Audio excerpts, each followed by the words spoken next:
195cm에 달하는 거구의 남자가 거의 실내 온도가 영상 60도에 육박하는 가장 황당한 게 뭐냐? 범행 도구가 무엇이었느냐라는 겁니다. 범행 도구는요, 바로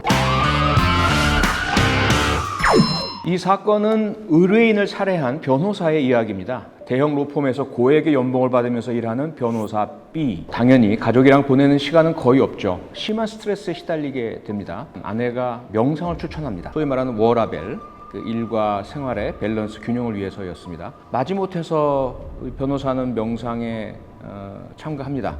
그런데 점점 명상에 빠져들게 되죠. 12주간 명상 상담을 마친 B는 아주 기다리고 고대하던 가장 사랑하는 딸과 둘이서 첫 여행을 떠나게 됩니다. 여행을 출발하려는 그 순간 갑자기 전화가 걸려오죠. 전화에서 나온 이야기는 아이스크림 먹으러 가자 라는 굵직한 남성의 목소리였습니다. 아이스크림, 암호죠.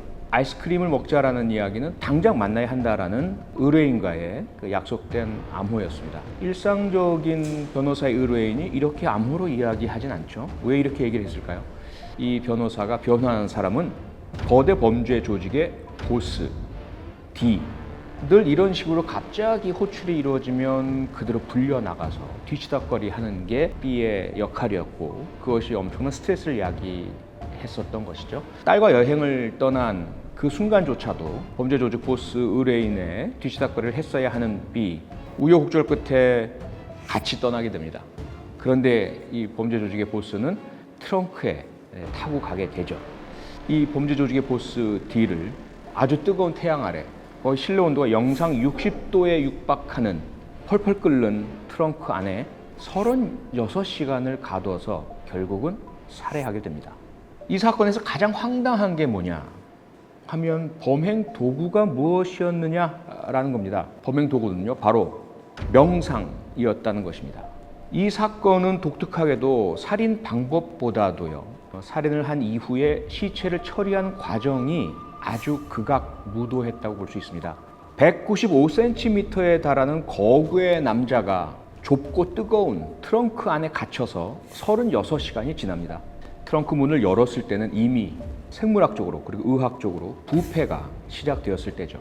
트렁크 안은 엉망진창이었습니다. 배설물, 토사물 등 여러 이물질로 뒤범벅이 된 상태였고요. 그 거구의 남자, 그 시신을 어떻게 처리할 것인가?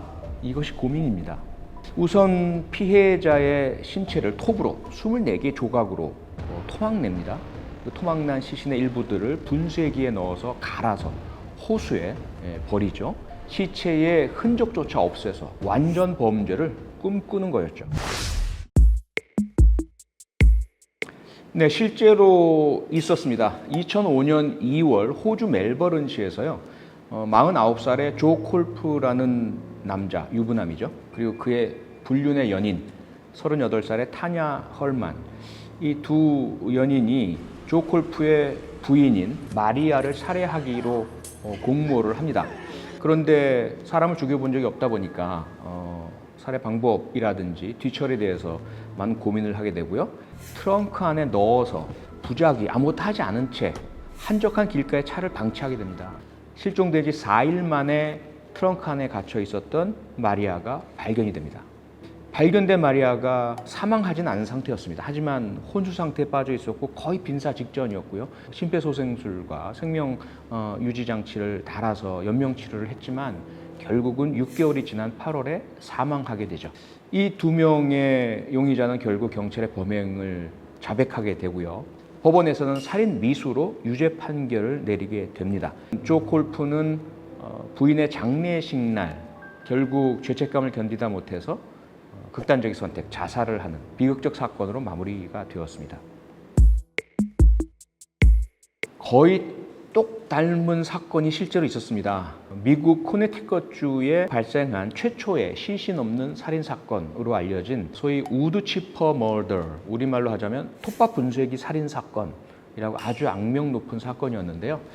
1986년 11월 추운 초겨울날 발생합니다. 그 남편 리처드 크래프츠가요, 자신에게 이혼을 요구하던 아내 헬렌 닐슨을 살해합니다. 아내 헬렌 닐슨은 항공기 승무원이었고요. 남편은 조종사였습니다. 그 부인이 이 비행을 하러 간 사이에 바람을 피우는 이런 일들이 있었고요. 이 사실을 알아낸 부인이 이혼을 요구하자 이혼 그 자체보다는 이혼 때문에 위자료를 줘야 하고 또 자신이 잘못했기 때문에 경제적으로 상당한 손실을 봐야 할 것을 두려워한 이 남편이 돈 때문에 결국은 아내를 살해했는데 완전 범죄를 기하고 싶었습니다. 잡히고 싶진 않았죠. 그래서 시신이 없으면 완전 범죄가 될 것이다 라고 생각을 하고 그 추운 눈보라 치는 날 톱밥 분쇄기와 트럭을 빌려서 시신을 분쇄기에 갈아서 인근 강으로 날려보내게 됩니다. 1986년 아직까지 과학수사 수준이 많이 발달하지 않았을 때고 시신이 그렇게 조각조각 나서 강으로 들어가 버렸다면 해결되기 어려운 사건이었다라고 다들 보던 그런 시기였습니다. 그런데요, 그 당시에 미국 코네티컷주 과학수사연구소에는 헨리 리 박사라는 세계적인 법과학자가 있었습니다. 이 헨리 리 박사가 과학수사팀을 이끌고 그 추운 날 인근의 강과 강둑 그리고 숲 이 모든 곳에 대해서 철저하게 조사를 개시해 나갔고요. 그 수색과 조사 끝에 뼈 조각 일부, 손가락, 반지 그리고 피해자 헬레의 이름이 새겨져 있는 옷의 라벨 일부 이런 것들을 발견하게 됩니다. 비록 시신은 발견되지 않았지만 이 조각난 신체 일부들이 시신의 일부라는 것이 입증이 되었고 그래서 법정에는 살인죄로 결국 기소가 되었습니다. 네, 범인 B 기본적으로 아주 유능한 형사 전문 변호사입니다. 42살에 아내와 딸을 둔 가장이고요. 다른 문제는 아무것도 없습니다. 그가 이렇게 이야기를 합니다. 나는 남북한 사람이 아닙니다. 42살에 첫 살인을 저지르게 되었고요. 그런데 내 직업적으로 봤을 때는 이 살인이 42살에 처음 했다는 것이 너무 늦은 감이 있지 않나라는 생각이 들죠.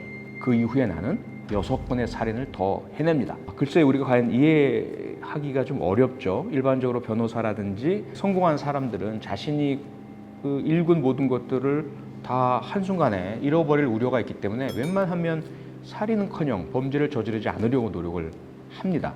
그런데 이 사건의 범인 변호사 B는 일단 다른 모든 면은 다른 사람과 특별히 달라 보이진 않아요. 그리고 직업적으로 봤을 때 늦은 감이 있다라는 이야기, 그 안에 좀 여러 가지가 담겨 있어요. 매일매일 그들이 보는 세상은 일반인들이 보는 세상과 달라요.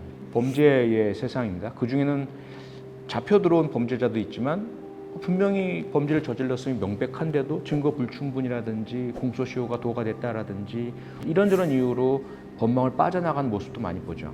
그러면 세상에 정의는 없어. 법이란 것은 걸리지 않으면 되는 것이지 다 지키라고 있는 것은 아니야. 이런 어떤 정의의 상대성, 논리에 빠지게 될 우려가 큽니다. 그러한 부분을 아마 지금 이 변호사가 이야기를 하고 있는 것 같고요. 그래서 형사 변호사로서 돈이 있고 권력이 있고 힘이 있으면 아무리 나쁜 범죄를 저질러도 유능한 변호사를 고용하면 아무런 책임을 지지 않거나 아주 경미한 책임만 지고 법망을 빠져나갈 수 있고 자기도 사실 완전 범죄를 해서 걸리지만 않는다면 귀찮은 방해 요소, 자신의 어두운 면을 알고 있는 사람 제거해버리고 아주 편안하게 원하는 것들을 얻을 수 있는 방법은 살인이 가장 효율적이다.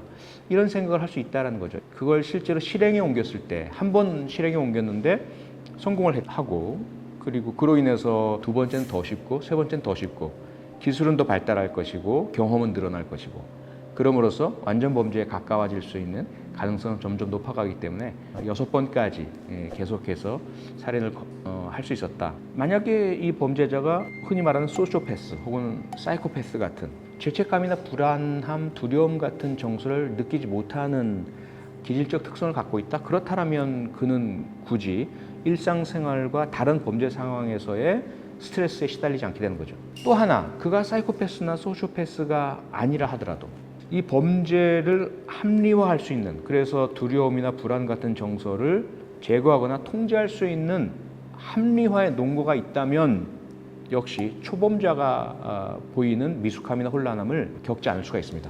국가를 위해서, 사회를 위해서 이건 분명히 의미 있고 가치 있는 일이고 비록 내가 행하는 것을 좋게 보면 범죄일지는 모르겠지만 이건 큰 의미에서 보자면 성스럽고 애국적이고 바람직한 일이야. 역사에서 칭찬받을 일이야. 이러한 신념을 가질 수 있는 상황과 정황이 마련된다면 역시 범죄를 행할 때 발생하는 불안과 두려움의 정서를 통제하거나 조절하거나 제거할 수가 있게 되는 것이죠. 그렇다면 B는 어떻게 형태와 나뉘나요? 명상입니다. 황당하시죠? 명상이 이 사건에서 바로 범인의 범행 도구가 된 것입니다. 살인을 저지르기 전에 양심의 가책이나 불안감, 두려움 등 살인을 하겠다는 결심을 방해하는 요인을 제거하는 도구로 이 명상이 작용하게 됩니다. 그 이후로도 범행이 들킬까 봐 조마조마할 때도 범인이 찾은 것은 바로 명상책이었거든요. 가장 중요한 것은 D가 빠져 있는 경험의 함정이라고 볼 수 있습니다. 거대 범죄 조직의 보스죠. 그동안 그야말로 볼 꼴 못 볼 꼴 다 보고 살아왔고요. 자기가 뭐 이론이나 학식은 없어도 세상의 원리와 인간의 기본 심리는 모두 다 파악하고 있다고 굳게 믿고 있습니다. 자신감이 있는 거죠. 이것을 우리가 경험의 함정이라고 이야기합니다. 이 변호사 B 같은 착한 준법 시민은 절대로 자신을 감히 속이거나 자신을 상대로 폭력을 저지를 엄두조차 내지 못할 것이다 라는 그런 자신감에 가득 차 있었을 것으로 보이고요. 두 번째 요인이 또 있습니다. 이것은 상황적 요인이죠. 이 사건의 상황은 뭐냐면 한쪽으로는 경찰에 의해서 아주 반사회적인 심각한 엄청난 사건을 저지른 범죄자로 추적을 당하고 있습니다. 또 다른 한쪽으로는 자신의 라이벌 범죄 조직 두목에 의해서 보복의 대상으로서 추적을 당하고 있습니다. 경찰에 잡히면 평생 감옥에 썩게 되죠. 만약에 라이벌 범죄 조직에 잡히게 되면 생명을 잃게 됩니다. 이런 진퇴양난의 위기, 이러지도 못하고 저러지도 못하는 위기 상황에서 유일한 탈출구로 눈앞에 있는 것은 변호사 B밖에 없어요. 자신이 믿고 있고 믿을 수밖에 없고 늘 믿어왔던 이 상황의 어떤 특수성이 변호사 B를 전적으로 의존하고 맹신할 수밖에 없는 이런 그 심리를 만들어냈습니다. 치밀한 계획적 살인이고요. 고의적인 살인이죠. 다만 그 방식은 부작위라는 찌르거나 때리거나 쏘거나 해서 한 살인이 아니라 아무것도 하지 않음으로써 살인이라는 결과를 얻어내는 그런 특징을 가지고 있긴 하지만 고의적이고 계획적입니다. 우발적이라는 것은요, 상대방을 살해할 의도가 없었어요. 그런데 순간적으로 갑자기 욱하는 마음에 예를 들어 상대방의 자극, 도발 이런 것으로 인해서 주먹을 휘둘렀거나 주변에 있는 무엇인가를 들어서 후려쳤는데 사망한 경우, 이런 경우가 소위 말하는 우발적 살인입니다. 근데 이 경우는 그렇지 않죠. 무수하게 많은 선택적인 상황을 맞닥뜨립니다. 언제든지 트렁크 문을 열 수가 있었어요. 그냥 버튼 하나만 누르면 돼요. 하지만 누르지 않습니다. 36시간이 지날 동안 구조 혹은 트렁크 안에서 벗어나올 수 있도록 해줄 수 있는 그런 기회와 시간 엄청나게 많았습니다. 하지만 그 모든 선택의 순간마다 변호사 B는 버튼을 누르지 않는 것을 선택했습니다. 그래 결과적으로 살인이라는 결과를 만들어냈죠. 철저하게 고의적입니다. 계획적이죠. 다만 트렁크에 들어가는 그 순간 전까지는 없었던 계획이었던 거죠. 이 사건은 독일에서 총 3권까지 출간된 범죄 스릴러 소설 속 내용인데요. 독일에서 곧 영화로도 만들어진다고 하니까 그 인기가 얼마나 대단한지 알 수 있을 것 같습니다. 제가 이 소설 속에서 가장 인상적이었던 장면은 변호사 B가 명상 수업을 받으면서 서서히 변해가는 장면입니다. 저는 개인적으로 변호사 B의 이 심리적인 전환, 평범하고 준법 시민이면서 모범 가장이고 정말로 털끝 하나 누구 해롭게 하지 않을 사람, 범생이 타입의 이 평범한 변호사가 어떻게 살인이란 것을 전혀 가책 없이, 불안 두려움 없이, 더구나 아주 잔혹하고 끔찍한 시신의 훼손에 이르기까지 해내갈 수 있었을까? 추리소설 같은 걸 읽을 때는 저는 좀 이렇게 한 걸음 떨어져서 봅니다. 직업적 특성이 있잖아요. 그래서 인물 속으로 빠져들진 않고 좀 분석하면서 이렇게 보는데, 그러다 보니까 이 소설 속에서도 주인공인 변호사 B를 따라가게 되진 않습니다. 특히 범죄자잖아요. 그럼 저는 본능적인 거부감을 느끼게 되고 이 변호사 B를 수사하는 입장에서 이렇게 쳐다보지 그와 같은 심리 상태가 되진 않거든요. 근데 제가 참 감정이입이 되는 인물이 한 명이 있어요. 그 사람은 어떻게 보자면 레미제라블 속의 자베르 경감 같은 역할이죠. 마찬가지로 많이 등장하진 않습니다. 그런데 어찌 보면 변호사 B의 알터 에고, 그 이면에 있는 준법적인 또는 자기가 선택하지 않은 수사를 행하는 전문가로서의 길, 이것을 걷고 있는 그 강력 반장에게 저는 감정이입이 되고, 기회 채움 그런 게 없애야 될 것 같아요. 완전 범죄는 없다, 절대 없다. 결국엔 변호사 B는 붙잡히게 될 것 같습니다.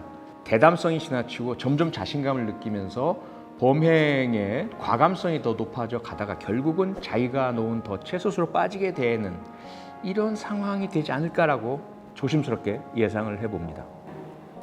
저는 이 책장을 펴자마자 밥 먹고 화장실 가는 시간 빼놓고는 책장을 놓을 수가 없었습니다. 한 서너 시간 정도 걸렸을까요? 완전히 한 걸음에 이게 독파를 했던 그런 책이었습니다. 우선 주인공 범죄자이긴 하지만 그의 독백과 자백의 스타일로 쭉 이어져 나갑니다. 그래서 아주 쉽게 몰입이 돼요. 이 책은 또 블랙 코미디적인 그런 요소를 가지고 있죠. 범죄 사건이고 끔찍한데요. 그 안에는 피식피식 어떤 웃음이 새어나오는 그런 블랙 코미디 요소가 많이 담겨져 있습니다.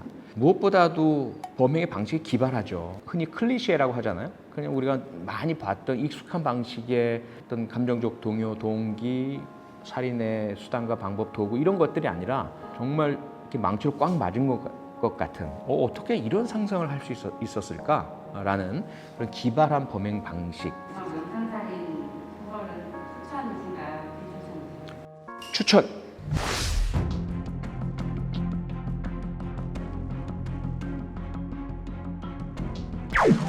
구독, 좋아요, 알림 설정 안 하면 흠칫뿡!